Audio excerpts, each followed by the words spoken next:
Jadi makanya buat saya nabung itu perlu, men-saving itu perlu, tapi juga harus dipikirkan tentang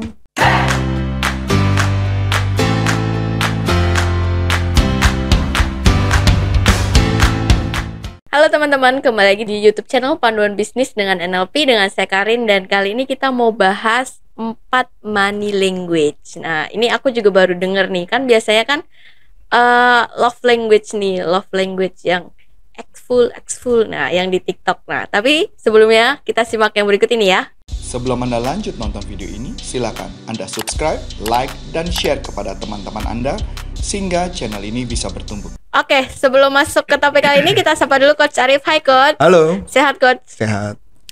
Belum makan sih kalau jam sekarang. Belum kan Coach? Belum, nanti OTW kan? Enggak juga, kayaknya makan saya mungkin jam 4 kayaknya hari ini. Kenapa tuh Coach? Belum biasanya masak. jam 3 Coach. Belum masak. Oke Coach.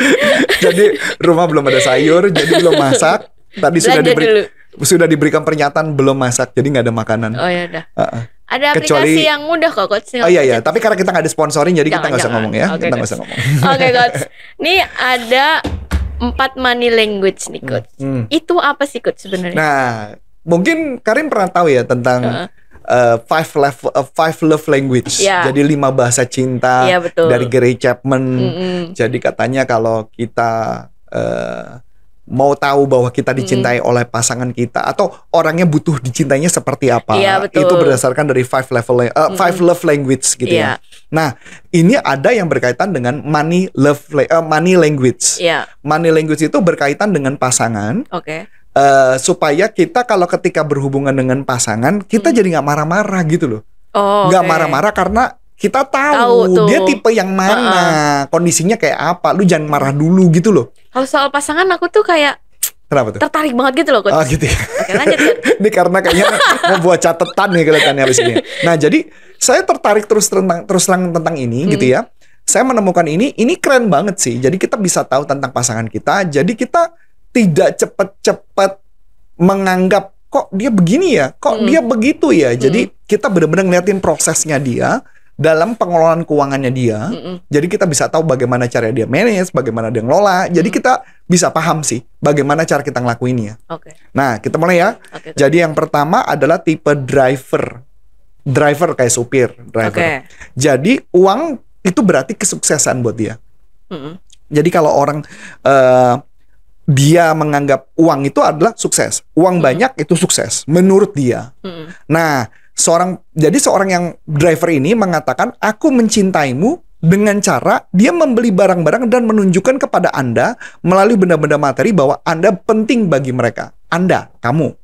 Jadi ketika saya sukses, saya punya uang banyak, saya hujanin kamu dengan hadiah. Enak banget ya. Punya pasangan yang kayak gitu ya cowok ya. Nah, itu berarti kan spending money-nya gede. Nah, berarti kita udah bisa lihat nih.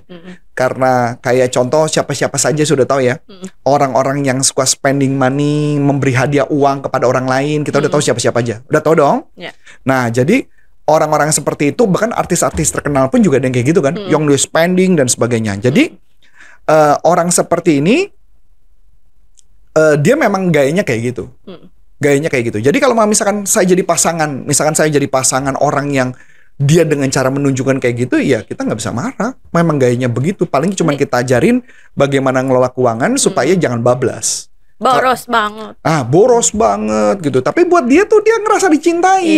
Dia beliin buat orang tuanya, dia beliin pasangannya. Ada loh yang sampai dia beliin mobil buat pasangannya, bahkan kayak kemarin saya pernah dengar ada contoh.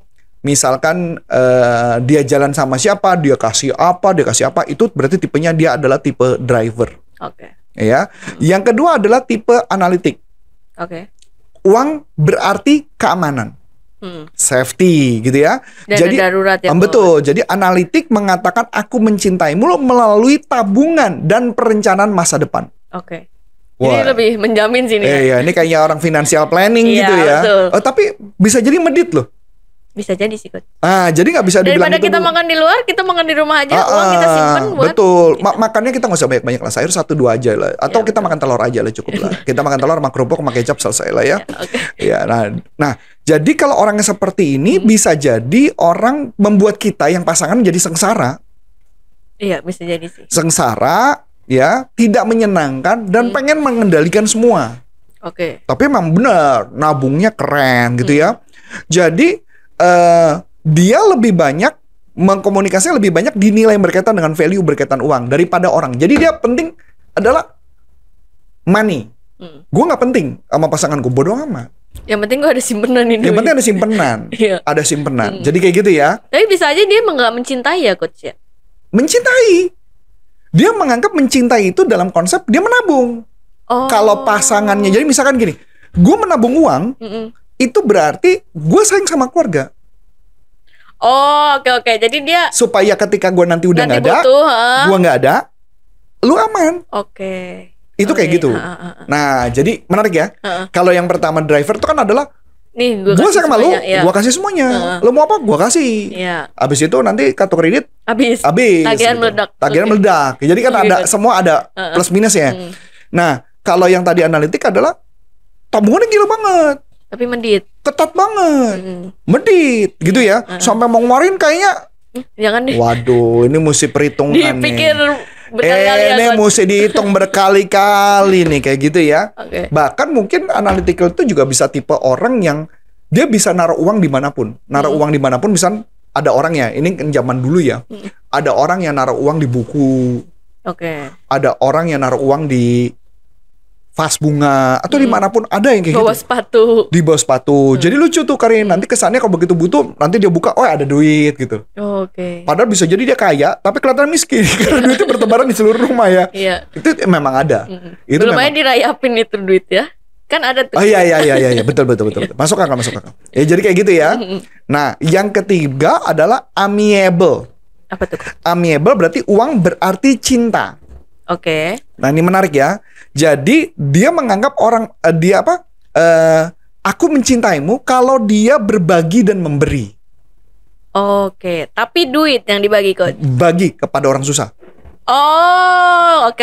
Konteksnya beda ya. Kalau driver adalah membagi karena gue mau ke pasangannya atau orang yang dicintai. Tapi kalau amiable dia berbagi. Charity. Itu dia tuh gitu ya. Jadi kalau tanpa keseimbangan dengan bijaksana, maka apa yang terjadi? Ya dia cenderung tidak bisa melihat masa depan. Jadi cenderung ngeberi terus. Ya memberi bukan jelek. Memberi bagus. Tapi kalau terlalu banyak memberi semua, jangan-jangan keluarganya nggak punya duit, nanti problem. Iya, betul. Nah, kenapa saya berani mengatakan ini? Ayah saya termasuk yang nomor 3. Oke. Jadi ayah saya itu charity-nya gila-gilaan. Dia nggak punya duit. Itu sampai minta ke ibu saya untuk ngasih uang ke orang. Oh. Habis semuanya. Iya. Ya itu tadi. Ada memang orang kayak gitu. Ada. Yang dia nggak peduli tentang itu. Dia pokoknya dia berbagi aja. Jadi dulu saya juga pernah ada sempat menterapi atau mengcoaching salah satu orang yang bapaknya berbagi gila-gilaan. Semua pokoknya orang lain dulu. Ya memberi. Suatu ketika habis. Pokoknya anaknya nggak sekolah. Iya. Makan sampai minta-minta. Ya mungkin filosofinya bagus. Dia percaya kalau orang memberi, maka dia akan menerima. Iya, betul. Tapi mungkin ada yang salah dalam kehidupannya dia. Mungkin ketika ketika dia melakukan pekerjaannya, mungkin dia tidak maksimal.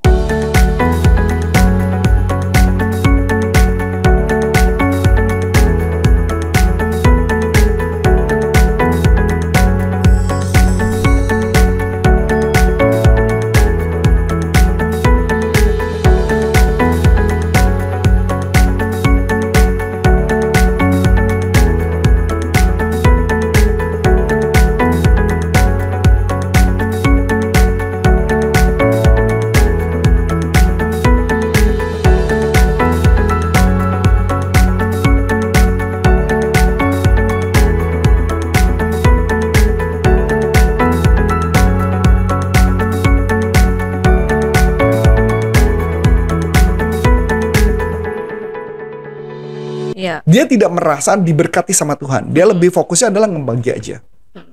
Menarik ya? Iya, betul. Nah, ini menarik nih. Jadi, kalau ditanya, ini yang terjadi. Yang keempat adalah ekspresif. Uang berarti penerimaan. Oke. Ya, penerimaan. Jadi, nah, ekspresif itu kayak gini. Jadi dia adalah rangkuman dari 3. Semuanya ada. Ada, jadi dia bisa membeli, bisa menunjukkan atau berbagi gitu ya. Dia lakukan semua. Jadi orang ekspresif itu adalah orang yang berbagi, yang seakan-akan dia kayak kalau dia lagi senang dia bagi-bagi gitu ya, atau apapun, dia jadi kecenderungan kayak orang addiction gitu loh. Ini pernah ada kejadian. Jadi ada pernah kejadian gini ya. Jadi saya pernah punya satu teman. Ini bukan dia, tapi istrinya itu pernah misalkan waktu itu lagi pergi ke satu kota gitu ya, di Batam atau mana saya lupa. Dia tuh bisa bagi-bagi duit. Bukan hanya duit loh, termasuk barangnya dan emasnya semua bisa dibagi loh. Itu bener dibagi begitu aja, dibagi gitu aja. Udah, pokoknya dia happy, dia hatinya happy. Itu kayak ekspresif banget kan? Iya. Jadi kalau ekspresif kan dia seneng ya dilakuin.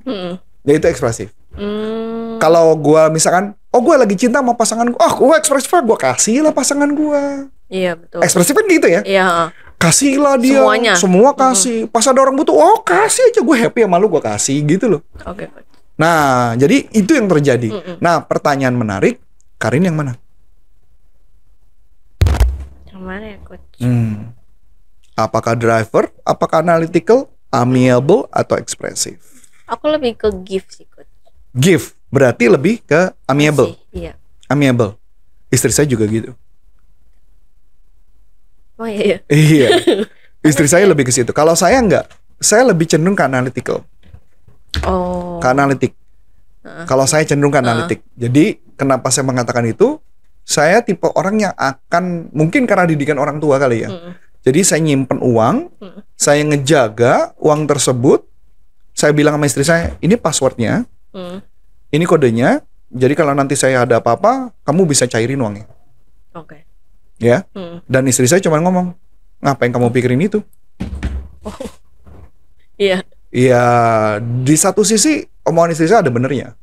Misalkan saya ambil contoh, itu sama aja. Kalau yang saya analitik, itu artinya saya sebenarnya nggak percaya sama Tuhan. Karena? Saya lebih percaya sama diri saya sendiri dengan cara mengumpulkan. Oh iya. Kalau saya lebih percaya sama Tuhan, artinya ya udah berjalan aja. Memang gitu boleh kan. tabungan, memang harus tabungan, tapi harus percaya bahwa rezeki nanti juga akan diberikan sama Tuhan. Itu bagian penting sih. Oke. Jadi makanya buat saya nabung itu perlu, men-saving itu perlu, tapi juga harus dipikirkan tentang seberapa trust saya sama Tuhan dalam membimbing saya. Iya. Sebelum Anda lanjut nonton video ini, silakan Anda subscribe, like, dan share kepada teman-teman Anda sehingga channel ini bisa bertumbuh. Tapi ada juga yang kayak gitu kan, udah saking percaya sama Tuhan bablas. Iya betul. Iya kan? Udah kasih aja lah, nggak usah pusing. Besok makan apa? Tenang, nanti Tuhan jaga. Tapi ada yang kebablasan juga kan? Ada kan? Nah yang kayak gitu tadi yang saya cerita tuh, yang pokoknya berbagi, akhirnya habis, jadi dia nggak tahu. Kalau aku kasih gift tapi ada pos-posnya gitu sih coach. Nah ya itu bagus. Ya berarti antara gabungan antara analitik dan amiable. Iya betul. Nah itu. Kalau itu kan kita bisa mendeteksi diri kita sendiri nih coach. Tapi kita bisa nggak sih coach mendeteksi kayak tadi coach, istri aku ini nih. Nah kayak gitu buat mendeteksi orang lain tuh seperti apa ya coach? Ya tadi saya lihat ciri-cirinya. Oke. Ciri-cirinya. Jadi kalau ditanya apakah istri saya tipe orang yang jor-joran memberi orang uang? Enggak. Apakah ketika dia mencintai dia memberi semua orang uang? Enggak. Itu tidak. Istri saya nggak gitu. Iya. Tapi ketika dia membantu orang, iya. Dia memberi, gila-gilaan sih istri saya sih memberi gila-gilaan. Itu kelihatan banget gitu ya. Dari caranya itu. Jadi dia memberi waktunya juga. Dia menyumbang waktu loh. Dia menyumbang tenaga loh. Dia menyumbang uang loh. Dia menyumbang apapun dia akan lakukan itu. Iya. Nah itu dia. Kalau saya enggak. Saya nyumbang betul. Saya melakukan kalau di agama saya istilahnya perpuluhan. Saya melakukan bahkan lebih. Tapi saya tetap ada pos sih yang saya jaga gitu loh. Saya ngejaga. Iya. Jangan over gitu ya coach. Yang saya jaga supaya saya nggak bablas sih sebenarnya. Saya benar-benar ngejaga banget tuh. Nah itu kayak gitu. Itu kalau misalkan dua pasangan yang udah nikah nih coach. Itu ya kayak saya dengan pasangan kan. Itu harus menyesuaikan atau kita bisa mengganti. Kayaknya gue bisa ngikutin nih sama istri aku. Iya boleh aja kalau menurut dia itu bagus. Oke. Ya buat saya kalau saya ditanya, saya dari analitik, saya mengubah diri saya ke amiable itu berat Sulit. awalnya. Iya. Tapi sekarang udah bisa saya melakukan dengan baik gitu ya. Jadi saya bisa melakukan amiable dengan baik. Jadi kalau ditanya yang nomor 1 jor-joran, saya bukan. Saya bukan tipe orang yang driver tuh enggak. Saya juga bukan ekspresif. Jadi saya lebih baik fokusnya di tadi ya, di analitik dan amiable. Saya lebih fokusnya ke cuma 2 itu sih. Kalau yang lain enggak. Jadi sebaliknya. Jadi pasangan gimana?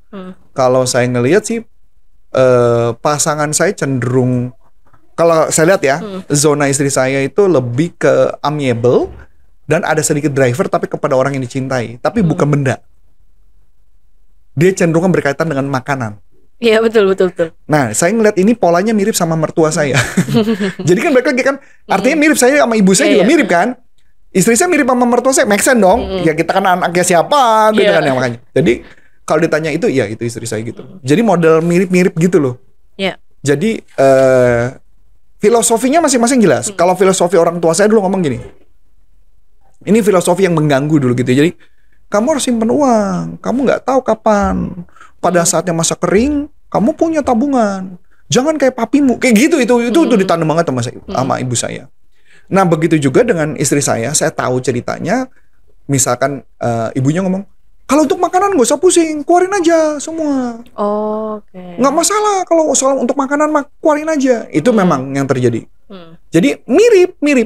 Jadi mirip banget. Jadi kalau mama makanan ke anak-anak saya gila sih. Saya bilang cukup gila dalam arti pengeluaran. Sama kayak saya juga gila dalam arti pengetatan yang gila-gilaan awalnya.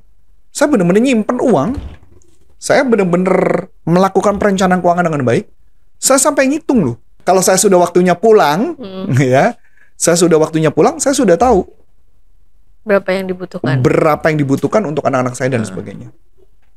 Jadi kalau ditanya bagusnya model amiable buat saya adalah kita nggak ada perencanaan loh tentang anak nanti kuliah gimana atau apa, nggak ada. Jalan aja tapi kumpul terus loh, cukup terus loh, itu hebatnya loh. Itu hebatnya. Ya mungkin ada kumpul, ada juga ngelola ya, saya nggak paham ya. Tapi yang terjadi bisa aja tuh menurut saya. Ya kalau ditanya kuliah anak kan mahal tuh, iya. Terus uangnya di mana? Nggak tahu. Saya juga nggak tahu. Ada kalau pas lagi bayaran ada ya coach. Yang penting gitu. Ada. Dan bukan cuma nanya 1-2 juta loh nggak Karin. Itu mahal loh. Kosnya anak saya aja itu mungkin mahal banget kosnya. Bukan kosnya dia mahalnya minta ampun itu. Nah, jadi kalau tanya uang dari mana, saya juga nggak tahu itu duit dari mana. Pokoknya ada aja gitu. Oke, coach. Menurut aku udah cukup nih, coach. Kita lagi bagi-bagi e-book nih, coach. Oh, e-book yang ini ya? Mental block. Ya, menghilangkan betul. Mental block ya. Mengidentifikasi dan menghilangkan. Iya, betul. Nah, itu jadi ada e-book tentang bagaimana caranya menemukan mental block dan bagaimana menterapinya dengan teknik NLP. Iya, betul. Nah, cara mendapatkannya gimana? Nanti kita taruh link nih, coach, di deskripsi sama di caption. Deskripsi ya? Iya, jadi teman-teman bisa langsung klik, langsung isi nama, nomor, sama email. Gampang kan, coach? Gampang. Dan juga ada di komen ya? Iya, betul. Jadi buat teman-teman tinggal masukkan aja, langsung bisa download. Iya nggak? Nah, untuk kalau mau ikut pelatihan saya, bisa masuk ke nlpleadershipindonesia.com. Kebetulan kita punya kelas namanya Licensed Business Practitioner of NLP. Langsung di-approve dari Dr. Richard Bandler. Bagaimana caranya untuk kita mengatasi tantangan dalam hidup. Yang namanya hidup pasti ada tantangan. Betul. Dan kita bisa menjalani, mempersuasi orang, mempengaruhi orang lain, mempengaruhi pikiran kita supaya bisa kita mencapai tujuan. So, itu aja. Yep. So, akhir kata, saya Coach Antoni Sarif dan saya Karin. Mengucap banyak terima kasih, sukses buat Anda dan sampai jumpa. Bye-bye.